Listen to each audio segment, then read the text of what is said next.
El reloj de la pantalla marcaba las 11:30 de la mañana. Clara Montesinos ajustó su postura frente a los dos monitores de su despacho en la planta 30 de un rascacielos del Paseo de la Castellana. Como auditora jefa de riesgos financieros y tecnológicos, su vida era un flujo constante de datos, cumplimiento normativo y mitigación de pasivos. Sin embargo, su objetivo de hoy era puramente personal. Tenía exactamente media hora para abonar los 3.000 euros de la matrícula del campamento de verano de robótica avanzada para su hija Alba. Clara abrió la aplicación de su banco en el teléfono móvil, esperando ver el saldo conjunto de 5.000 euros. La pantalla se actualizó. El saldo disponible era de 200 euros. Una transferencia no autorizada de 3.000 euros había sido ejecutada a las 2 de la madrugada. El pánico inicial fue reemplazado por una fría precisión analítica. Clara marcó el número de su marido. Hugo contestó con el ruido de fondo de su estudio de arquitectura. Clara le preguntó directamente si el departamento de contabilidad de su empresa había duplicado algún cargo por error. Hubo un silencio denso al otro lado de la línea. La voz de Hugo bajó hasta convertirse en un susurro evasivo. Clara, por favor, no te alteres. Fue solo un pequeño adelanto de liquidez para mi madre. Una contingencia doméstica urgente. ¿Una contingencia a las 2 de la madrugada, Hugo? El plazo de Alba vence al mediodía. Necesito que reviertas ese movimiento inmediatamente. Ya está hecho, Clara. No puedo pedirle el dinero de vuelta a mi madre. Se vería fatal. Destruiría la paz familiar. Alba puede ir al campamento el año que viene. No es para tanto. Clara colgó el teléfono. La ventana de pago del campamento caducó en su pantalla. Alba acababa de perder la plaza por la que había estudiado durante 6 meses. Una oleada de rabia amenazó con desbordarla, pero Clara apretó los puños y la reprimió. Su mayor miedo era ser etiquetada como la nuera histérica y conflictiva, así que decidió tratar esta toxicidad como un riesgo sistémico inmutable. Discutirían el asunto en casa con calma diplomática. En ese preciso instante, el director de su departamento pasó junto a su mesa y dejó caer un enorme expediente sobre el teclado. La felicitó por su impecable y despiadada capacidad para rastrear activos ocultos en un caso de fraude corporativo. La ironía era asfixiante. En la oficina era una cazadora implacable, pero en su propia casa era una víctima sumisa. El domingo por la tarde, el sol castigaba el enorme jardín del chalet de Carmen en Pozuelo de Alarcón. Clara, Hugo y Alba llegaron para cumplir con el mandato ineludible de la paella familiar semanal. El objetivo de Clara era mantener la compostura y preguntar educadamente a su suegra cuándo preveían devolver los 3.000 euros, con la esperanza de poder suplicar al director del campamento que readmitiera a su hija. Sin embargo, al cruzar el umbral del jardín, no encontró ningún rastro de una emergencia doméstica. En su lugar, vio a Leo, el hijo de 10 años de su cuñada Beatriz, cruzando el césped a toda velocidad sobre un vehículo eléctrico de 4 ruedas de ultimísima generación. A pocos metros, Beatriz tomaba una copa de vino blanco importado, elogiando a Carmen en voz alta por ser la abuela más generosa del mundo. Clara agarró a Hugo del brazo y lo arrastró discretamente hacia la zona de la barbacoa, exigiendo una explicación inmediata. ¿Ese es el vehículo de alta gama que financiaste con el dinero de nuestra hija? ¿Esa era la urgencia? Clara, baja la voz, por favor. Mi madre me dijo que Leo estaba pasando por una fase depresiva y necesitaba un estímulo positivo. No hagas una escena. Alba es muy inteligente. A ella le basta con leer libros de la biblioteca. Clara soltó el brazo de su marido, sintiendo un profundo desprecio por su cobardía, y caminó hacia la cocina. Carmen estaba de espaldas, removiendo el arroz con parsimonia. Clara se aclaró la garganta y mencionó educadamente el campamento de robótica y la necesidad de recuperar los fondos. Carmen ni siquiera se giró para mirarla. «Ay, Clara, siempre tan cuadriculada y obsesionada con hacer que tu hija se sienta superior al resto. Las niñas no necesitan construir maquinitas, necesitan aprender a relacionarse. Deja que el pobre Leo disfrute, que buena falta le hace sentirse especial». En ese instante, Alba entró en la cocina. Llevaba en las manos el certificado de programación que había impreso en casa, buscando la aprobación de su abuela. Al escuchar las palabras de Carmen, la niña se detuvo, con el rostro lleno de confusión y dolor. Clara tragó saliva, sintiendo el sabor amargo de la humillación. Su maldito instinto diplomático la obligó a guardar silencio para proteger la sagrada paz del domingo, dejando a su hija sin defensa. Esa misma noche, en el silencio de su piso en el barrio de Chamberí, Hugo dormía profundamente. Clara estaba sentada en la oscuridad del salón, iluminada únicamente por el brillo de la pantalla de su ordenador portátil. Como auditora experta en riesgos tecnológicos, sabía que las matemáticas de aquel robo no encajaban. Las políticas de seguridad de su banco exigían una autenticación de doble factor para cualquier transferencia que superara los 1.000 euros. El teléfono móvil de Hugo, el dispositivo receptor de los mensajes de seguridad, había estado sobre la mesilla de noche durante toda la madrugada del viernes. Era imposible que él hubiera introducido el código a las 2 de la mañana sin despertarla. Clara accedió al panel de seguridad avanzado de su cuenta bancaria conjunta, una interfaz de diagnóstico interno que ella misma había ayudado a diseñar para la entidad. Sus dedos se movieron con precisión clínica, extrayendo el registro de direcciones de protocolo de Internet y las direcciones físicas de control de acceso a medios de los dispositivos conectados durante la transacción nocturna. Los resultados aparecieron en la pantalla, y Clara sintió un escalofrío. La transferencia no se había iniciado desde el teléfono de Hugo. El registro mostraba claramente que la orden provenía de una tableta registrada a nombre de Beatriz Navarro. Además, el código de autenticación de doble factor enviado por mensaje de texto había sido interceptado. Clara dedujo rápidamente la vulnerabilidad. Hugo, con su habitual negligencia, había dejado su sesión en la nube vinculada y abierta en el ordenador principal de la casa de su madre. Carmen y Beatriz habían aprovechado esa brecha de seguridad para leer los mensajes entrantes de Hugo en tiempo real, puenteando los protocolos bancarios mientras él dormía. Los ojos de Clara se abrieron de par en par en la penumbra. Hugo no había autorizado ningún préstamo. Su suegra y su cuñada habían vulnerado la seguridad del sistema y habían robado el dinero directamente. Hugo era tan cobarde que prefería fingir que había prestado el dinero antes que admitir que su propia madre lo había desvalijado. El objetivo de Clara cambió radicalmente en ese instante. Ya no se trataba de mantener la paz ni de recuperar el dinero de un campamento. Necesitaba descubrir hasta qué punto llegaba el parasitismo financiero de su familia política. Sabía que no podía simplemente despertar a Hugo y confrontarlo, porque él lo negaría todo o buscaría una excusa patética para defender a su madre. Necesitaba datos irrefutables, pruebas forenses que no dejaran margen para la evasión. Clara activó la red privada virtual de alta seguridad del banco y utilizó su nivel de autorización ejecutiva para ejecutar un diagnóstico profundo sobre el historial completo de su propia cuenta conjunta durante los últimos 5 años. Sus dedos volaban sobre el teclado, introduciendo comandos de bases de datos para filtrar todas las transferencias salientes hacia las cuentas de Carmen y Beatriz. Ignoró la interfaz habitual para clientes y extrajo directamente los registros de transacciones en bruto. La pantalla comenzó a poblarse con cientos de filas de datos financieros. Al principio, vio pequeñas transferencias esporádicas, facturas de supermercado, seguros de vehículos. Pero luego descubrió el verdadero patrón. Había barridos masivos y programados de capital que terminaban en una cuenta comercial fantasma, propiedad de la boutique de ropa de Beatriz, un negocio que supuestamente siempre estaba al borde de la quiebra. Clara sumó las columnas. A lo largo de 5 años, su suegra y su cuñada habían desviado sistemáticamente cerca de 40.000 euros de los ingresos del hogar de Clara. La falsa creencia que había gobernado su matrimonio se hizo añicos en ese momento. Clara comprendió que su diplomacia y su silencio no eran vistos como virtudes, sino como una invitación abierta para que la sangraran económicamente. Clara cerró la pantalla del ordenador portátil con un golpe seco. La nuera histérica y complaciente acababa de morir. La auditora jefa acababa de comenzar su turno, el lunes por la mañana. En la sede central del banco, Clara funcionaba con 0 horas de sueño y una rabia analítica perfectamente calibrada. Su objetivo era trazar el destino exacto de los 40.000 euros robados.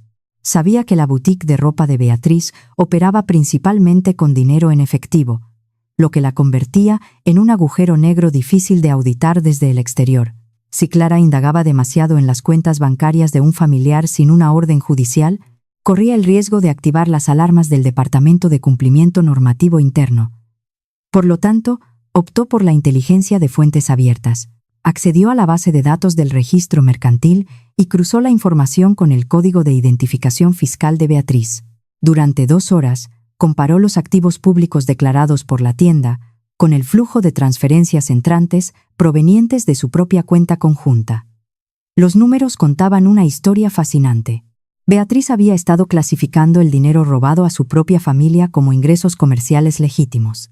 Al inflar artificialmente la valoración de su negocio con esos fondos, la boutique parecía rentable sobre el papel, lo que le había permitido solicitar y cobrar cuantiosas subvenciones gubernamentales destinadas a pequeñas y medianas empresas en apuros. Clara imprimió los expedientes del registro corporativo, escuchando el zumbido constante de la impresora escupiendo folios.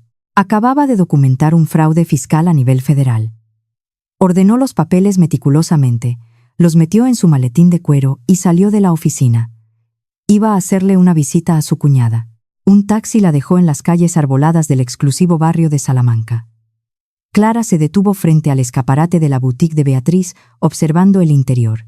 Su objetivo era confirmar la realidad física del fraude antes de soltar el golpe de gracia.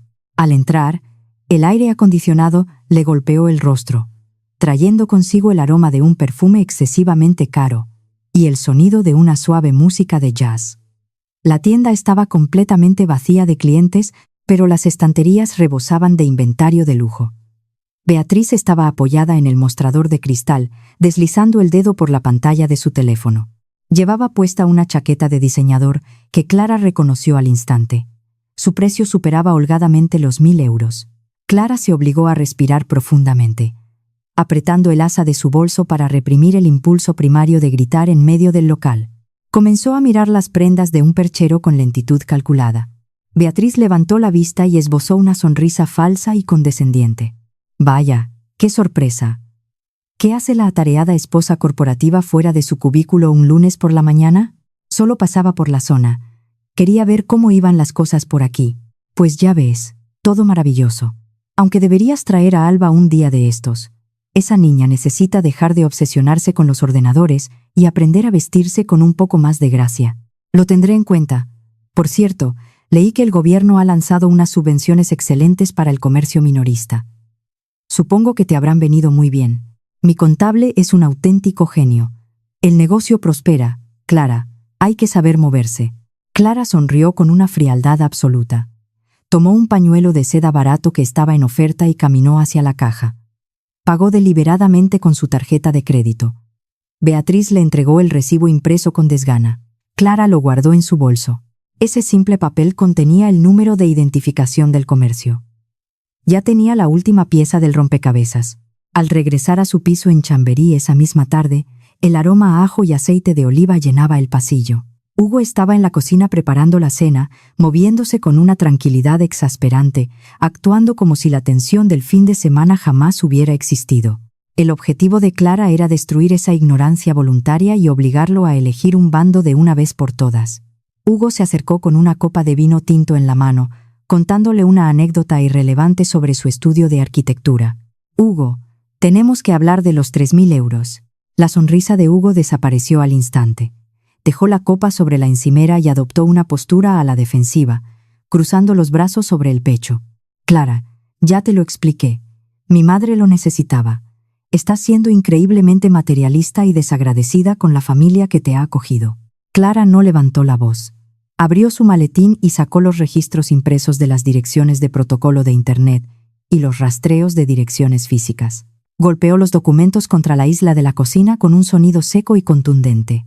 Utilizando su tono más gélido, el mismo que usaba en las juntas directivas, procedió a desmantelar su mentira. «Tu madre y tu hermana clonaron tu sesión en la nube. Interceptaron los mensajes de seguridad y puentearon la autenticación de doble factor para vaciar nuestra cuenta mientras tú dormías a mi lado». Hugo bajó la mirada hacia los documentos técnicos. No podía discutir contra registros informáticos inmutables. El color desapareció de su rostro, dejándolo pálido y tembloroso. «Yo sabía que habían cogido algo. Pero mi madre me amenazó, Clara. Me dijo que si elegía a mi mujer por encima de ella, me desheredaría y me repudiaría para siempre. Tenía demasiada vergüenza para detenerlas». Clara comprendió entonces que su marido no era un cómplice malicioso, sino una víctima rota, condicionada por décadas de terrorismo emocional. Lo miró directamente a los ojos. «Tienes exactamente 24 horas para decidir si eres el padre de Alba o el niño obediente de Carmen». La medianoche envolvió el piso. Alba dormía plácidamente en la habitación contigua. Clara estaba sentada en su despacho doméstico, iluminada por la luz fría del monitor. Su objetivo era forjar un arma legal tan devastadora que Carmen y Beatriz jamás volvieran a atreverse a pronunciar el nombre de su hija. De repente, la pantalla de su teléfono se encendió. Era un mensaje de texto de Carmen en el chat familiar, quejándose amargamente de lo irrespetuosos y egoístas que eran los niños modernos, un dardo envenenado claramente dirigido a Alba. La audacia de la mujer amenazó con hacer perder los estribos a Clara, pero su mente analítica tomó el control. Eliminó el mensaje sin responder. Abrió un procesador de texto seguro. Sus dedos comenzaron a redactar un burofax, el documento legal certificado en España que sirve como prueba irrefutable de notificación ante cualquier tribunal. Detalló meticulosamente los 40.000 euros en transferencias no autorizadas, el fraude de suplantación de identidad digital y la evasión de impuestos descubierta en la boutique. A continuación, adjuntó el borrador del burofax a una denuncia formal dirigida a la agencia tributaria. No pulsó el botón de enviar. Aquellos documentos eran el arma cargada que necesitaba para la fase de negociación. Clara imprimió el expediente completo, perforó las hojas y las encuadernó dentro de una gruesa carpeta corporativa de color rojo. Finalmente, tomó su teléfono y redactó un mensaje de texto directo para Carmen y Beatriz. Las convocaba a una sala de reuniones privada en un hotel de lujo del centro para la mañana siguiente, indicando que debían discutir un asunto urgente sobre las finanzas familiares. La trampa estaba perfectamente colocada. El lunes a primera hora de la mañana, Clara operaba con 0 horas de sueño y una concentración absoluta, impulsada por una rabia puramente analítica. Sentada frente a los monitores de su despacho en el banco, su objetivo era trazar el mapa exacto del destino de los 40.000 euros robados. Sabía que la boutique de ropa de Beatriz manejaba mucho dinero en efectivo, lo que la convertía en una pesadilla para cualquier auditor externo. Clara no podía arriesgarse a disparar las alarmas internas de cumplimiento normativo rastreando las cuentas de un familiar directo sin una orden judicial, así que recurrió a herramientas públicas de inteligencia corporativa.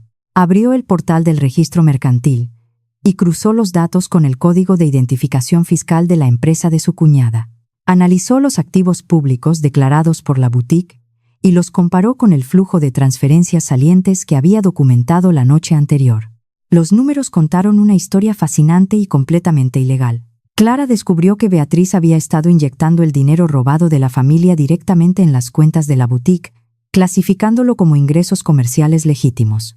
Esta maniobra inflaba artificialmente la valoración de su negocio en quiebra. Pero la arrogancia de Beatriz iba un paso más allá. Al presentar esos balances falsificados, la boutique había solicitado y recibido cuantiosas subvenciones estatales destinadas a pequeñas empresas en dificultades. Clara imprimió de inmediato los expedientes del registro corporativo. El zumbido de la impresora le sonó a victoria. Acababa de desenterrar un caso flagrante de fraude fiscal a nivel federal. Recogió los folios calientes, los ordenó con precisión milimétrica y los guardó en su maletín de cuero. Ya tenía la munición técnica. Ahora necesitaba confirmar la realidad física del fraude.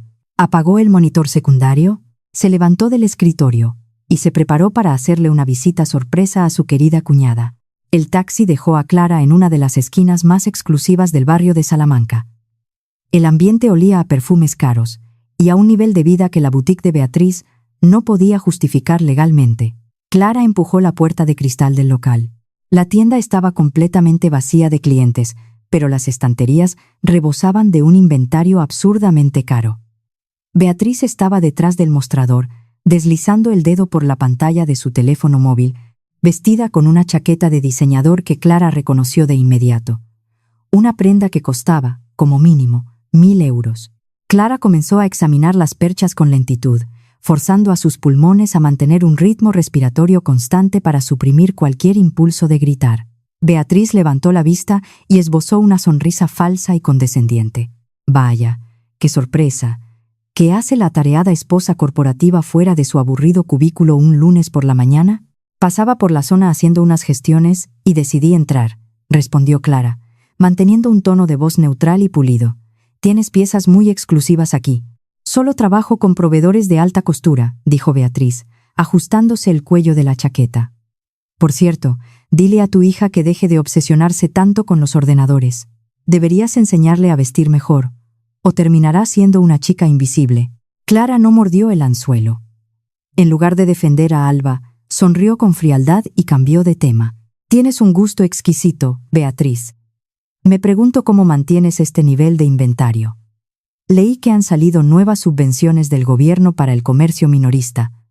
¿Has podido aprovecharlas? Beatriz soltó una carcajada arrogante. Mi contable es un genio absoluto, Clara. El negocio prospera maravillosamente, sabemos cómo mover las piezas correctas. Clara asintió, satisfecha. Tomó un pañuelo de seda barato, que estaba cerca de la caja registradora, y lo puso sobre el mostrador. Sacó su tarjeta de crédito. Necesitaba que Beatriz pasara el cobro por el terminal de punto de venta.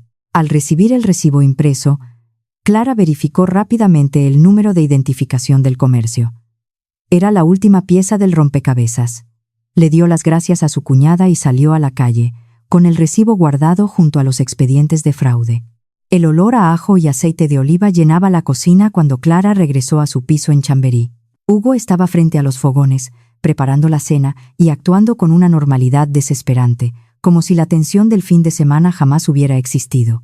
El objetivo de Clara era demoler esa ignorancia voluntaria y obligarle a elegir un bando de una vez por todas. Hugo se giró con una sonrisa y tomó una botella para servirle una copa de vino. ¿Qué tal el día en el banco, cariño? He pensado que el mes que viene podríamos mirar otros campamentos para Alba, algo menos pretencioso. Clara no aceptó la copa. Abrió su maletín y arrojó los registros impresos de las direcciones de protocolo de Internet y los rastreos de dispositivos sobre la isla de la cocina. El golpe del papel contra el mármol resonó en toda la habitación. ¿Qué es esto, Clara?, preguntó Hugo, poniéndose a la defensiva de inmediato. Si vas a empezar otra vez con los 3.000 euros de mi madre, te juro que... No son 3.000 euros, lo interrumpió Clara, usando su voz de sala de juntas, fría, cortante y carente de cualquier emoción. Son 40.000 euros a lo largo de 5 años. Y no fue un préstamo. Tu madre y tu hermana clonaron tu sesión en la nube. Interceptaron los mensajes de autenticación de seguridad mientras tú dormías a mi lado y autorizaron los desvíos desde el dispositivo de Beatriz. Hugo bajó la vista hacia los documentos técnicos. No podía discutir con registros informáticos. El color abandonó su rostro por completo, dejándolo pálido y tembloroso. Yo sabía que cogían algo de vez en cuando, tartamudeó Hugo, agarrándose al borde de la encimera. Pero mi madre me dijo que si te lo contaba, me apartaría de la familia. Decía que tú ganabas de sobra, que no lo notarías. Clara, me amenazó con no dejarme ver más a mi padre antes de que muriera así. Yo elegía a mi esposa sobre ella. Clara lo observó en silencio. La ira dio paso a una comprensión clínica. Hugo no era un cómplice malicioso. Era una víctima rota, un hombre condicionado por décadas de terrorismo emocional. Tienes exactamente 24 horas, sentenció Clara, mirándolo fijamente a los ojos. 24 horas para decidir si eres el padre que va a proteger a Alba o el niño obediente de Carmen. Porque mañana por la mañana voy a quemar su mundo hasta los cimientos. El silencio reinaba en el piso a la 1 de la madrugada. Alba dormía plácidamente en la habitación contigua. Clara estaba sentada en su despacho doméstico, con la luz del flexo iluminando un teclado sobre el que sus dedos se movían con rapidez letal. Estaba forjando un arma tan devastadora que Carmen y Beatriz jamás volverían a atreverse a pronunciar el nombre de su hija. De repente, la pantalla de su teléfono móvil se iluminó. Era un mensaje de Carmen en el grupo de chat familiar. El texto era una queja pasivo-agresiva sobre lo irrespetuosos y materialistas que eran los niños de hoy en día. Un ataque directo y poco disimulado hacia Alba. La audacia del mensaje provocó que el corazón de Clara latiera con fuerza. Su antiguo instinto habría sido redactar una respuesta emocional, intentar justificarse o discutir. En lugar de eso, Clara deslizó el dedo por la pantalla y eliminó el chat.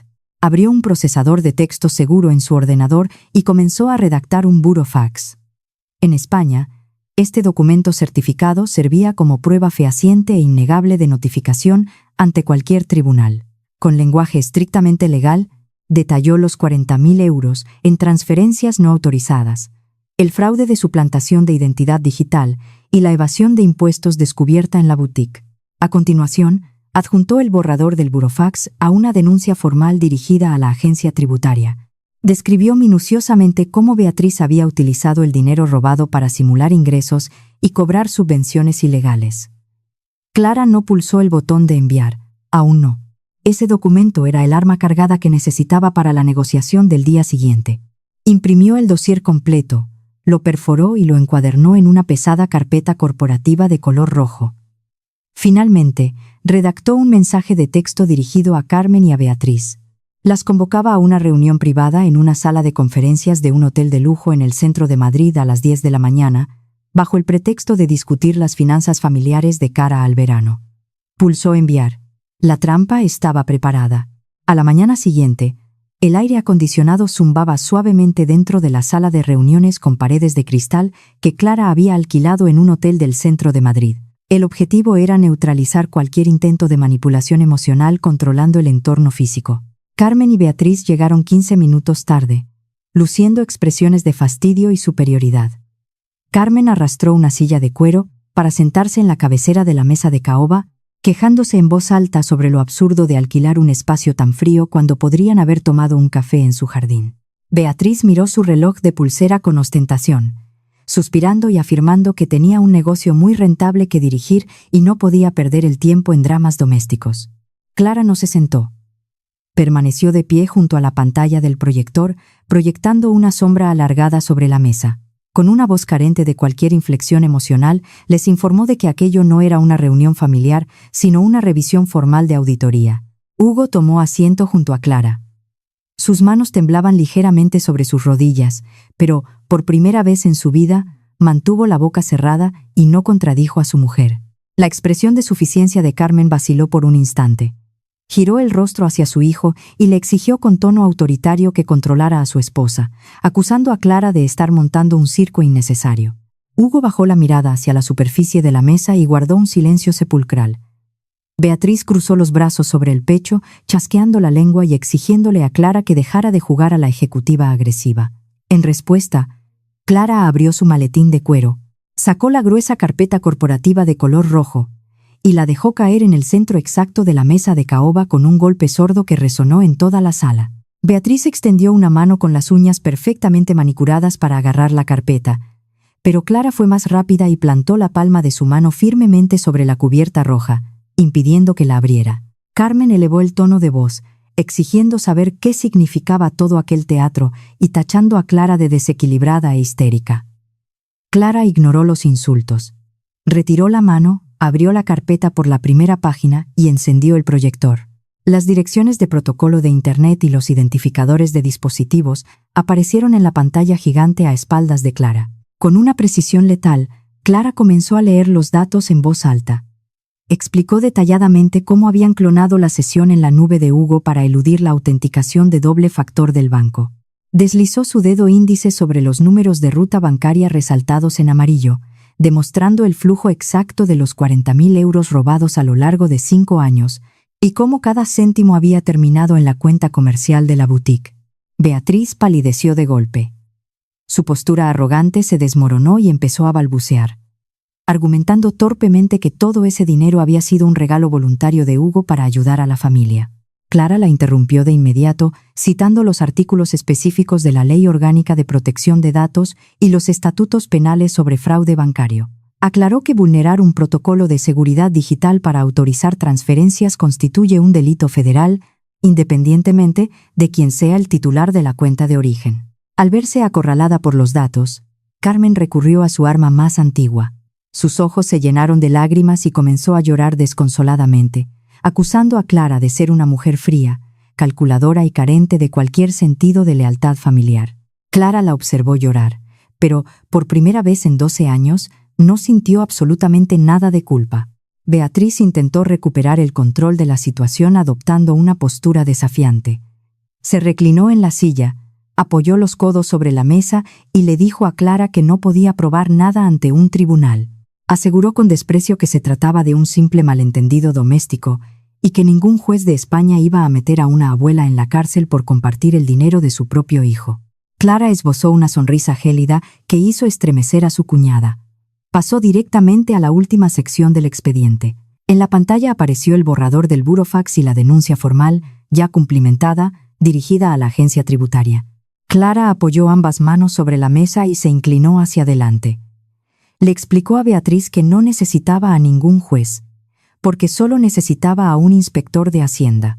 Describió con lujo de detalles cómo los ingresos falsificados y las subvenciones cobradas ilegalmente desencadenarían una inspección tributaria inmediata, lo que resultaría en el embargo preventivo de las cuentas de la boutique y, eventualmente, en la subasta de la casa de Carmen para cubrir las multas. La fachada de dureza de Beatriz se hizo pedazos en un segundo. La simple mención de la agencia tributaria la aterrorizó. Con la voz quebrada, le preguntó a Clara qué era exactamente lo que quería. Carmen, desesperada, agarró el brazo de Hugo y le suplicó llorando que detuviera aquella locura. Hugo levantó la vista lentamente, miró a su madre a los ojos, y con una voz firme que Clara nunca le había escuchado, le dijo que ella había destruido a su propia familia y que él había terminado de protegerla. Aprovechando la rendición total, Clara deslizó un nuevo documento sobre la mesa. Era un reconocimiento de deuda, redactado por un notario, que exigía la devolución inmediata de los 3.000 euros del campamento de Alba, acompañado de un acuerdo vinculante que cortaba de raíz cualquier lazo financiero y acceso a sus cuentas. La presión en el interior de la sala de cristal había alcanzado su punto máximo. Carmen y Beatriz sabían perfectamente que firmar significaba admitir la derrota absoluta y perder para siempre el control sobre Hugo y su dinero. Pero si se negaban, Clara enviaría el burofax a la autoridad fiscal y lo perderían todo. En un último intento desesperado por manipular la situación, Carmen bajó la voz a un susurro lastimero. Le dijo a Clara que si seguía adelante con esa crueldad, Alba crecería sin el amor de su abuela, utilizando a la niña como escudo humano. Clara se apoyó sobre la mesa de caoba, acercando su rostro al de Carmen, y bajó la voz hasta convertirla en un susurro letal. Le respondió que Alba no necesitaba en su vida a una abuela dispuesta a robarle su futuro y su educación para comprarle un vehículo de lujo a otro nieto. Sin apartar la mirada, Clara tomó un bolígrafo de tinta negra y lo golpeó suavemente contra el papel. Aterrorizada por la inminente inspección de Hacienda, Beatriz agarró el bolígrafo con manos temblorosas y firmó apresuradamente en la línea de puntos. Luego, empujó el papel hacia su madre y obligó a una Carmen sollozante a estampar su firma también. Clara recogió el documento. Verificó meticulosamente que ambas firmas fueran válidas y lo guardó con cuidado dentro de su maletín de cuero. Clara se enderezó, apagó el proyector y caminó hacia la puerta de cristal, saliendo de la sala de reuniones con Hugo pisándole los talones. Al pisar la bulliciosa calle del centro de Madrid, el sol de la mañana le dio en el rostro. Sintió el pecho más ligero que en los últimos 12 años. El cordón parasitario había sido cortado para siempre.